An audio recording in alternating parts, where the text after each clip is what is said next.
Hello. In this video post, I'm going to be discussing my research paper and what I'm defending. Currently, many individuals with intellectual and developmental disabilities qualify through the 14C certificate that allows them to receive sub-minimum wages.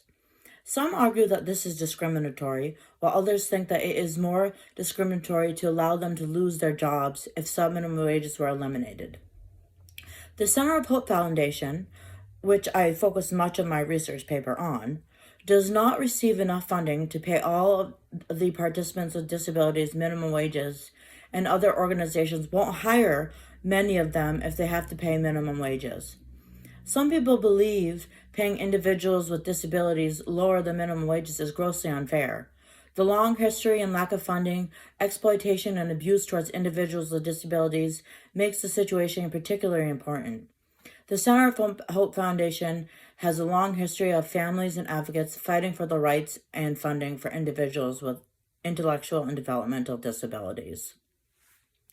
Of course, it is understandable how many individuals would consider that paying sub-minimum wages to people with disabilities is outrageously unfair and wrong. However, the government approval of this policy is fundamentally misunderstood and an explanation is required. For my research project, I interviewed 7 different people, and they all had different views on this. 2 of them were strongly against paying people a sub-minimum wage. A couple of them are on the fence, and several of them thought that it was fair once you understand the explanation to why. The production and hourly wages that people with cognitive disabilities working in rehab facilities come from community businesses. The process using the Center of Hope as an example is as follows. A salesperson from the Center of Hope approaches companies that need help to increase their productivity. The center obtains samples of the work that needs to be done. For example, the company may want an item assembled and packaged.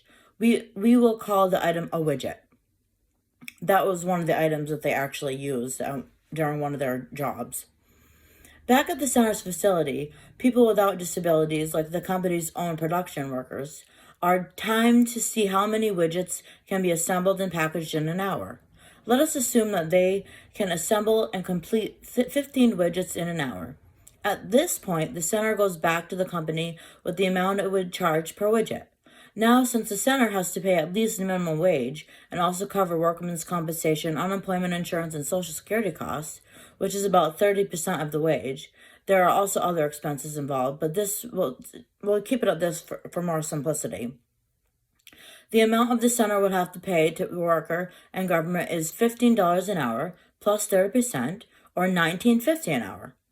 Since the center needs to cover other related costs and make a little extra contribute towards agency compensation, a quote of $1.50 a widget is suggested, which will come to $22.50 an hour. For the outside company, if this is acceptable to the company, they will hire us. Yet often it is not acceptable because they want a better deal. It is important to remember that our trained time study staff are skilled at determining what average production rate for people with disabilities is. This rate is considered the norm. Now let us turn to the center's people with disabilities. Their production rates, depending on the extent of disabilities, are approximately between 20% and 60% of the norm, with an average of 40%. These figures are understood and affirmed throughout the entire rehab industry for people with cognitive disabilities. If the person produces at 40% of the norm of 15 widgets an hour, she will produce 6 widgets an hour for the 6 widgets the community business will pay them agreed upon the amount of $1.50 a widget. Therefore, they will receive $9 an hour, $9 an hour. Now, if they had to pay $15 an hour plus the 20%, in the case of the people with disabilities, they don't have to pay unemployment insurance, then they have to pay $18 an hour for work, but will have received $9 an hour because the serious reduction in productivity. For Every hour worked, they would lose $9 an hour, which would put the center out of business in 2 payrolls. It is important to note that the individuals with disabilities, they want to work. Most of them, not all of them. Work not only provides structure for the day, but is an environment in which friends are made and a sense of achievement is accomplished. You also have to keep in mind that it is not their primary source of income, and survival for the people with disabilities, they receive benefits that assist them with every range of their life's needs. As a consequence, the subminimum wage policy allows people with cognitive disabilities to work without putting the rehabs out of business. So there are 2 options. The first is to maintain the extremely important system for subminimum wages, as important into the context of these individuals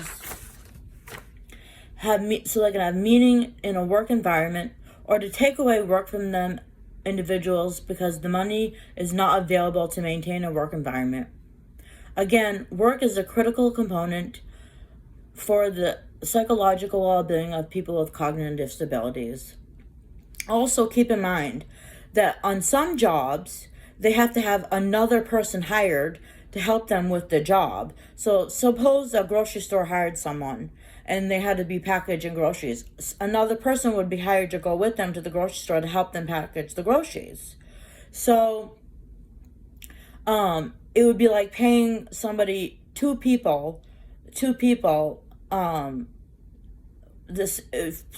minimum wage at the same time. So there's an extreme loss of money, and people just won't hire people with disabilities minimum wage if they're not producing the same productivity as a person without disabilities. So although in a perfect world they would get minimum wage at least or higher, it is not reasonable, and it would shut down companies and put people out of business if they did. Or people with disabilities will lose their jobs and lose their employment, and they'll have to be put in day programs with people that are less able to work. Thank you very much. Bye-bye.